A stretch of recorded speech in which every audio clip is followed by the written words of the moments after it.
Welcome to Deeksha TV. ప్రజల కోసం ప్రతిక్షణం. భారతీయ జనతా పార్టీ అనకాపల్లి జిల్లా ఓబీసీ మోర్చా అధ్యక్షులు డాక్టర్ కిల్లాడ వెంకట సత్యనారాయణ ఆధ్వర్యంలో ఉత్తరవాహిని వద్ద సంత్ గాడ్గే బాబా జయంతి ఎంతో ఘనంగా నిర్వహించారు. ఈ కార్యక్రమానికి ముఖ్య అతిథిగా విచ్చేసిన వై మాలకొండయ్య ముందుగా సంత్ గాడ్గే బాబా మరియు భరతమాత చిత్రపటాలకు పూలమాలలు వేసి జ్యోతి ప్రజ్వలన చేశారు. అలాగే వై మాలకొండయ్య మాట్లాడుతూ సంత్ గాడ్గే బాబా అణగారిన వర్గం నుండి వచ్చారని, ఆయన మహోన్నత పురుషుడని కొనియాడారు.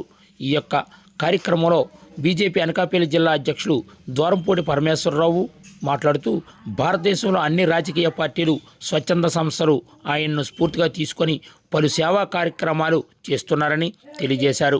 ఈ కార్యక్రమంలో భారతీయ జనతా పార్టీ అనకాపల్లి జిల్లా ఉపాధ్యక్షులు, Visakha dairy director Sharamreddy Suryanarayana, BJP జిల్లా secretary OBC Bolem Siva, BJP రాష్ట్ర సీనియర్ నాయకులు గాది శ్రీనివాసరావు, నర్సీపట్నం అసెంబ్లీ సీనియర్ నాయకులు కాళ్ళ సుబ్బారావు, ఓబీసీ జిల్లా ఇన్ఛార్జ్ కాకరాపల్లి సుబ్రహ్మణ్యం, రజక సోదరీమణులు పాల్గొన్నారు.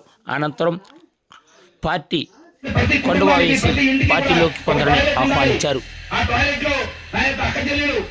ఆత్మగౌరవం కోల్పోకుండా, ఆత్మాభిమానం కోల్పోకుండా ఉండే విధంగా వారి యొక్క జీవనం కొనసాగించాలి అనే లక్ష్యంతో వారు కొన్ని కోట్ల ఇళ్లలో టాయిలెట్స్ కట్టించారు. అదే స్వచ్ఛ భారత్ పేరుతో. మరి స్వచ్ఛ భారత్ పేరుతో నరేంద్ర మోడీ గారు చేసినటువంటి ఈ గొప్ప కార్యక్రమాన్ని ఎక్కడి నుంచి తీసుకున్నారు నరేంద్ర మోడీ గారు? ఎక్కడి నుంచో కాదు, మన వెనకున్నటువంటి మన సాంప్రదాయాలు వాటి నుంచే నరేంద్ర మోడీ గారు తీసుకున్నారు. సంత్ గాడ్గే బాబా గారు ఎప్పుడో 1856లో వారు జన్మించారు. 1856లో ఇదే తారీఖును జన్మించారు. మరి ఫిబ్రవరి 23వ తారీఖున ఆయన జన్మించి తన జీవితం మొత్తాన్ని ఈ సమాజానికి అంకితం చేశారు. ఈ సమాజానికి అంకితం చేసి ఈ సమాజంలో మార్పు తీసుకోవాలి, పరిశుభ్రత వైపు సమాజాన్ని తీసుకెళ్లాలి, మన చుట్టూ ఉన్న వాతావరణాన్ని పరిశుభ్రంగా ఉంచుకోవాలి, జీవితాన్ని అర్పణ చేసి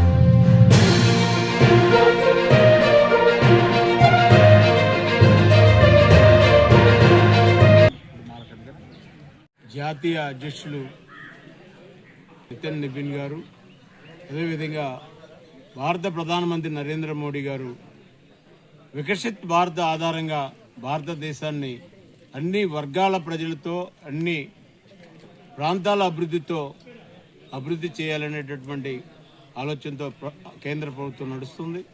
ఈరోజు ఒక బీసీ బిడ్డ రజక కమ్యూనిటీ నుంచి ఒక యోధుడి కింద ఉన్నటువంటి ఒక చాకలి పని చేస్తున్నటువంటి కులంలో చిన్న కుటుంబంలో పుట్టినటువంటి సంత్ గాడ్గే బాబా గారి యొక్క జీవిత చరిత్రని 1876లో వారు పుడితే 1924లో వారు చనిపోవటం జరిగింది.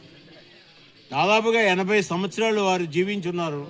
80 సంవత్సరాలలో 29 సంవత్సరాల వయసు నాటికి వారి కుటుంబాన్ని, వారి భార్య పిల్లల్ని వదిలేసి సమాజ సేవ కోసం, గ్రామాల వారి పర్యటన కోసం బయటకు వచ్చేసారు. వారు గ్రామాల్లో తిరుగుతున్నప్పుడు ఒక చేతిలో చీపిరి, మరొక చేతిలో చిప్ప పట్టుకొని ఊర్లో ఉండేటటువంటి చెత్తని తోడటమే కాకుండా అక్కడ ఉండేటటువంటి పరిసర ప్రాంతాలని ప్రజలతో కలిపి శుభ్రం చేయటం. రెండవది అక్కడ ఏ విధమైనటువంటి వాతావరణం ఉందనేటువంటి విషయం గమనించి పిల్లలు చదువుకోవడానికి కావాల్సిన స్కూల్ నిర్మాణం, హాస్టల్ నిర్మాణం, అదేవిధంగా కాలేజీల నిర్మాణం చేసి పిల్లలు చదివించాలనేటటువంటి ఒక తపనతోటి దాదాపుగా 150 సంస్థలని వారి ఆధ్వర్యంలో కొంత పెద్దలతో ఆర్థిక వనరులు సమకూర్చుకుంటూ నిర్మాణం చేసినటువంటి మహానుభావుడు సంపత్ గాడ్గే బాబా గారు. గాడ్గే బాబా గారి యొక్క నైతిక విలువలను ప్రజలకు తెలియజేస్తూ ఈ విధంగా ఉండాలి మనం, ఈ విధంగా బతకాలి మనం, ఏ అంశాలను దూరంగా పెట్టాలి, ఏ అంశాలను దగ్గర తీసుకోవాలి అనే విషయాల్లో చాలా స్పష్టంగా వారు అనేక మార్పుల్ని అందిపుచ్చుకోవాలని కోరుతున్నాం. ప్రధానమంత్రి గారు నరేంద్ర మోడీ గారే వారి ఆలోచన తీసుకుని స్వచ్ఛ భారత్ కార్యక్రమాన్ని తీసుకొచ్చినటువంటి ఆలోచనలు దానికి కొంత కనపడుతున్నాయి. మరొక పక్క అనేక డాక్టర్ బిఆర్ అంబేద్కర్ గారు మనకి రాజ్యాంగాన్ని రచించిన కమిటీకి చైర్మన్గా ఉండి రాజ్యాంగాన్ని మనకు అందించినటువంటి గొప్ప వ్యక్తి కూడా.